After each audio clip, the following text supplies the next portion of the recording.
Good afternoon, everybody. It's an absolute pleasure to welcome you. The Recovery Summit is, I think, a once-in-a-lifetime opportunity to not just return to work, but reimagine work. I'm delighted to welcome, he's an author, he's a speaker, he's a consultant, Emmanuel Gobillot. Welcome. Thank you, Terence. Lovely to see you. And we're going to dive straight in. I've loved reading some of your fantastic books, including Crisis Leadership and The Connected Leader. There's no doubt that the pandemic has changed our world upside down and forced us to rethink work, the workplace, and the workforce.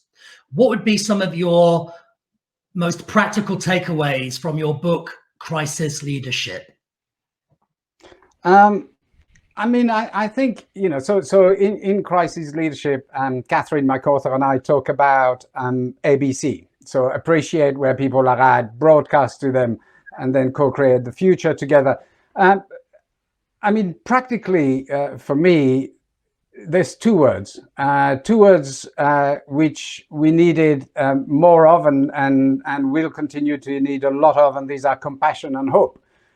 So being able on the part of a leader to display some compassion, to have a true understanding of where people are at. And in the speech earlier on, I talked about some of the themes that are impacting the world of work and the psychology of people. And I think we need even more compassion than we needed. I think hope is the other one, about your ability to paint a picture, your ability to bring people with you to co-create that future.